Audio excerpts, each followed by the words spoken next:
Hi, I'm Shannon and welcome to today's video. So today we're going to go over Genie, Genie Plus, and the individual lightning lanes. I have to say that very slow, otherwise my tongue gets completely twisted. But we're going to go over them and I'm going to share my experience from our recent trip and my thoughts on them. And I gotta say, it's not all positive. In fact, it's mostly not positive. So let's go ahead and get into it.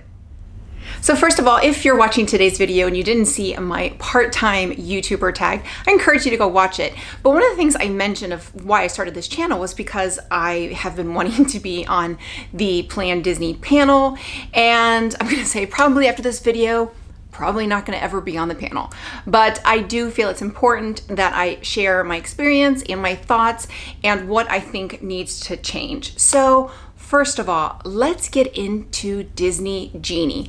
As you know, you can see from, I have a video on Touring Plans 101 and Best and Worst Rooms at Walt Disney World. I am a huge fan of touring plans. I've been a fan of touring plans. I think I've been a subscriber since December 2016, so 5 years already. And I utilize the service. Obviously, my favorite part of the service is the room request feature, but I sometimes use the touring plans. I don't use them as much anymore. Definitely use them when my son was older. Now my son kind of dictates where we're going, but they're really good, and I really encourage people that haven't visited the parks in a while or don't visit very often or maybe are first timers to do a touring plans. So that's kind of my experience with doing a touring plans and then in comparison to Genie. So I only kind of fooled around with the Disney Genie portion on one day. My advice: don't use it. Don't use it. Don't plug anything in. Don't play around with it. Don't do anything. Honestly, it is completely and utterly useless. I hate to say that. It is just useless. And the worst part of it was because I had plugged things in, like, okay, I plugged in Space Mountain, all the rides that my son wanted to do, all the things that we wanted to do, the things that were important. At 9:30, it was telling me, now's a great time to go to the Swiss Family Treehouse. And it was like, no. And it would keep telling me to do like random things that I hadn't plugged in. Now's a great time to ride Aladdin's Magic Carpet or Dumbo. And it was all things that I'd never chosen. So it didn't really suggest anything that it was, not only was it not useful, so it wasn't useful, it didn't provide any benefit to me, but it became a nuisance. It was giving me alerts and suggestions that were completely irrelevant, completely opposite of what I suggested. And when I was trying to do something in the app, it would suggest something where I had to like X out of it and get back in, which just wastes time and honestly wastes battery life. So my advice for Disney Genie is don't use it. Even if you are a new timer to Disney, don't use it. Pay the $18, get touring plans, get a proper touring plans of what you want to do, because Disney Genie is useless. It is done to disperse people into places to that there aren't people, and hopefully get people that are clueless as to what, like, now's a good time to ride the carousel at 9:30 in the morning. No, it's not. Now's not a good time. So it's just, yeah, don't use it. That's my advice for Disney Genie. Okay, so next up is Disney Genie Plus. So Disney Genie Plus is the paid feature, which has kind of replaced FastPass, the free FastPass Plus. This is the paid feature. In Walt Disney World, it is $15 a day per person. You can use it at any of the parks, but it is $15 per day. So for us, it's $45 plus tax. It comes out to $48 because it's just shy of $16. We pretty much had budgeted for it. We thought, okay, when it was announced, we're gonna do it. And then reviews started coming out.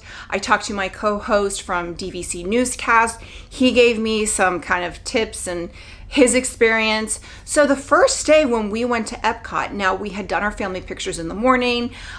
We just decided we were able to get a lightning or a boarding group for Ratatouille, and we did an individual lightning lane for Frozen Ever After. And we decided to forego doing Genie Plus, and honestly, it was fine. We didn't feel like we needed it. We were able to wait in line. So we did, like I said, we got our boarding group for Ratatouille, and we just decided not to do it that morning. The plan was always to do it for Magic Kingdom and for Hollywood Studios. The plan was never to do it for Animal Kingdom. I don't think it's worth it if you're only going to Animal Kingdom, and I still agree with that. Now, Magic Kingdom. So first of all, one of the things about Disney Genie Plus is that the first selection is at 7 a.m. So you have to wake up 7 a.m. Now, typically I'm up. My son wakes up early every day. So he's waking up at 6:45. So I was up, so that wasn't a big deal, but I know a lot of people don't want to wake up early on their vacation. And even on the last day, we did use it again, and I had to wake up at 7 a.m. And that was the day I really wanted to sleep in because we were trying to get on the road and I was just burnt out from the entire trip. So that's one thing, is if you, to get that first selection, you got to wake up at 7 a.m. And if you're going to do it, you need to wake up. So here's my couple things. I went in and I had done a strategy that I don't recommend. I kind of knew the hard to get attractions. So Jungle Cruise was, I know, one that tends to sell out. So I was like, okay, that's going to be the first one I get. I went in, and when I clicked on it, it said the time is going to be like 9:45 or 10 a.m. Then I clicked on it, and then when I finally got it, it was like 12:15. It changed. So one, not only do you not get to choose your time, but it changes and it's constantly changing. And if you go back and refresh, it's the time, it could be even later. So my mistake was selecting that time. I ended up getting that time at 12:15. I knew we were doing our pictures that morning. So I was just like, okay, fine. And then I'll make another selection at 11. So we did that thing, we did what we were, kind of doing. Even that day was kind of busy. We passed by Tomorrowland Speedway, which was a half an hour wait. And so now we had lunch reservations at 12:45, I think, or 12:40 at Tony's Town Square. And our Genie Plus for Jungle Cruise was at 12:15, which was pretty close. We did get to check in at 12:10, but we actually got stuck on the ride for 10 minutes because it just kind of stopped. We had an amazing skipper who was, her name was Dana. She's amazing. But so that kind of kept it entertained, but we got out of the boat, I think at like at 12:40. You can go back and watch that vlog, but we really cut it close. I mean, we made it, it was fine. But the thing with Genie Plus is that you can't pick your time, and it doesn't kind of say like, oh, you have a lunch reservation, let's give you a different time. That's the worst thing. So at 11 a.m., I went in and I thought, okay, I'm going to do Peter Pan. My son wanted to do Peter Pan. Sometimes he wants to do it, sometimes he doesn't.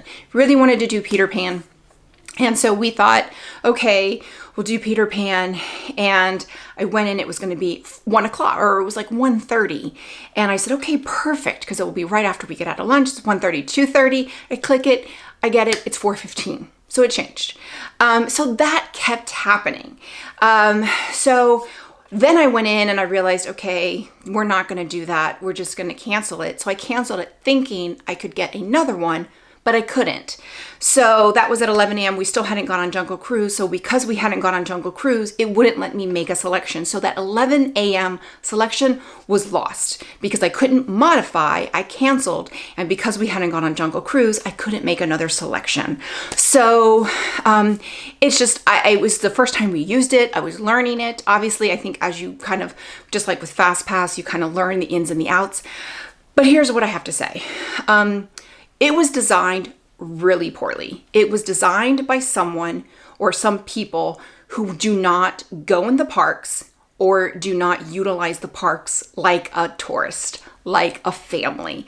Not being able to select your time, not being able, it would give you times that were exactly the time that your lunch was. It was change. And biggest issue that I have with Genie Plus is the lack of a modification button. There needs to be a modified button. So that way, if you pick up, okay, you get one for $4.15. That way you can modify. Maybe you're only going to modify for that ride, for that attraction, but maybe you can try and get a better time for that attraction. You know, maybe you don't want to modify. That's kind of what they did with Fast Pass at one point, where you could only modify for that attraction. Maybe that's the compromise. But again, it was designed so poorly. It's not user-friendly. Like if you want to go to Space Mountain, I mean, you have to go through everything. It's just designed really, really poorly. So those are my couple things. It needs to have a modification button, and know that the time can change. So what I would do differently. What I would do differently is I would just try and get whatever attractions I could. So pick out the attractions, even if they aren't necessarily the most popular. This is at Magic Kingdom. Even if they aren't the most popular, Big Thunder, the ones that like Splash Mountain, the things that you want to ride, get those. If the times are early, get as much as you can, especially if you're going in the morning. Now, if you're going late in the afternoon and you're trying to stack them, that's a completely different thing. That's a completely different strategy. I'll talk about that in a second. But just kind of get what you can and then utilize it that way. I think that's the way you're probably going to get the most bang for your buck. I ended up getting Tomorrowland Speed. My son wanted to ride it, and I thought, okay, it was a half an hour wait. That wait sucks because you're just basically in the sun. We got it. We walk over. There was no lane. It saved us absolutely no time. You can see that in the vlog. So that was kind of completely a waste. So that was our experience with Genie Plus at Magic Kingdom. Now, we did go to Hollywood Studios the next day, but we decided not to utilize it. We just figured we had the whole day, we weren't going to utilize it, and we didn't need it. Now, the last day of our trip, we decided to utilize it. We let our son, we go to one park, we let him choose 3 rides, and those are the 3 rides we're going to do.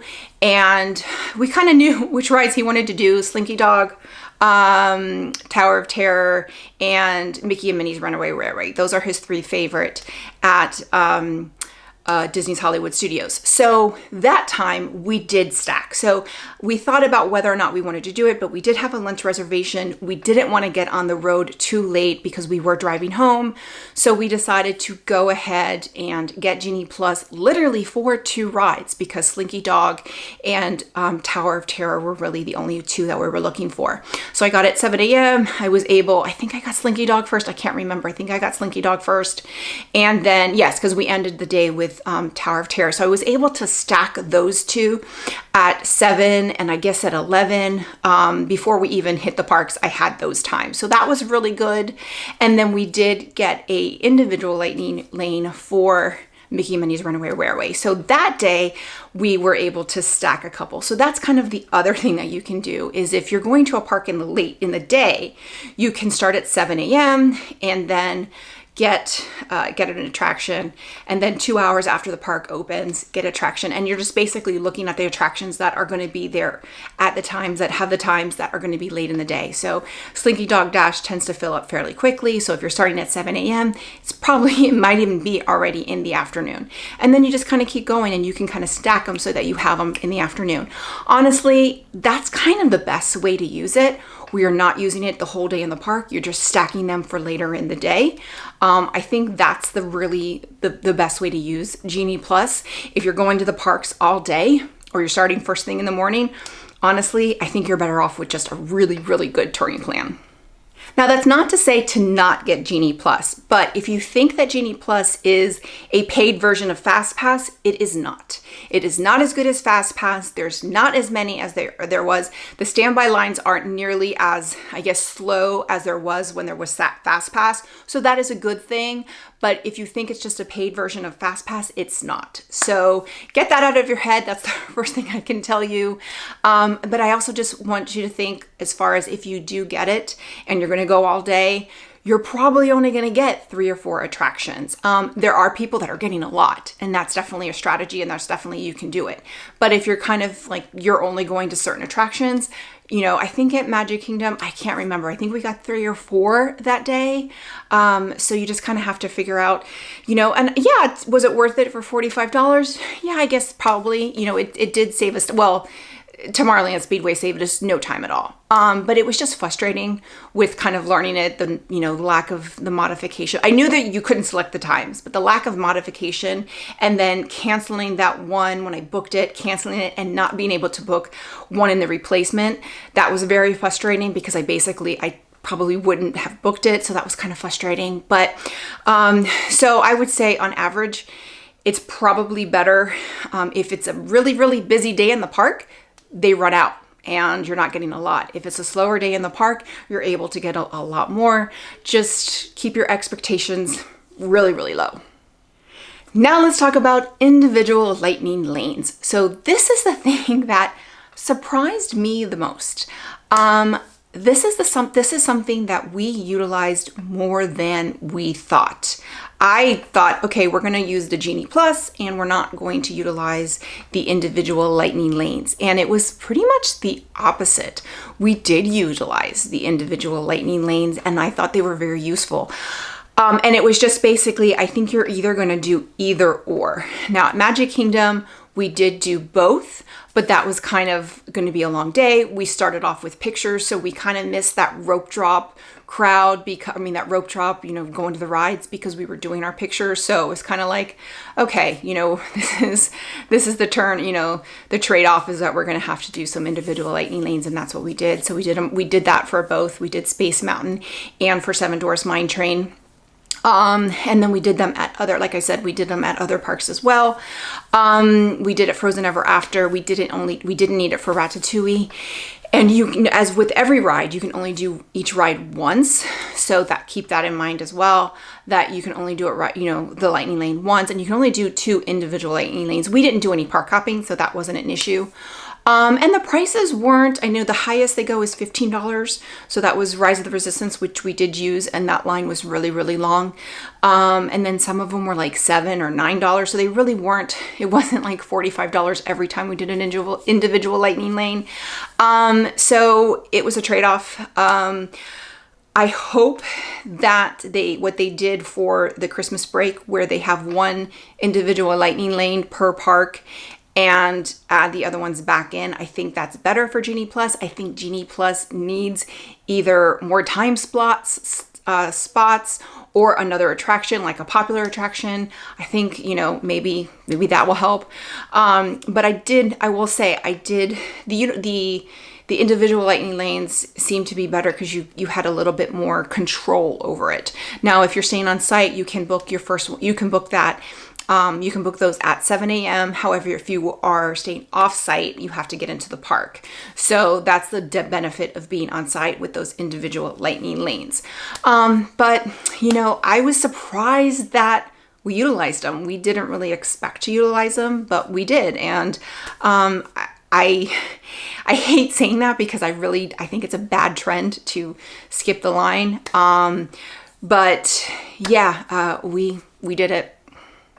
So that's it. Those are my thoughts on Disney Genie, Disney Genie Plus, and the individual lightning lanes. Again, so it pretty much is like, don't use Disney Genie, maybe use Disney Genie Plus, and the individual lightning lanes are probably going to give you the most bang for your buck, especially on rides like Flight of Passage or Rise of the Resistance. But Disney, if anybody watches this, which I'm pretty sure they're not, need to make modifications to Disney Genie. It is not where you need to be. I haven't really heard anybody say it's great. I actually haven't heard anybody say it's good. Usually people are complaining. And I think it's just like the same things like me. It has the potential to be a lot better. Does it suck that we're paying for something that used to be free? Sure. But I understand why. I don't think FastPass, I knew how to work FastPass, like nobody else. And, but I understand why, because people like me took fast passes from people who were visiting the parks, for that once in a lifetime trip, because I knew how to work the system. So I understand that it probably needed to change, and I'm fine with that. And I'm fine with paying for something, but what we're paying for is not worth it. And you need to have more control. You're getting, you need to be able to modify. That's the big thing. And there needs to be some controls, because if you get a time that's during your lunch reservation at Space 220, you know, what are you going to do? And there's no controls for it to say, okay, I'm not going to give you that time because this person has a lunch reservation. So it just really needs to get some change. And that is it. So if you've used any of these features, post some comments below. Let me know what you think. Did you have a good experience, a bad experience? You know, let me know what you think. And then also, as always, I do recommend joining Touring Plans. Touring Plans, it starts at $18 or $17.99 a year for a subscription. So if you're looking at using Disney Genie to kind of give you a plan, go to Touring Plans. You're gonna get much more for $18 than you would ever get for free out of Disney Genie.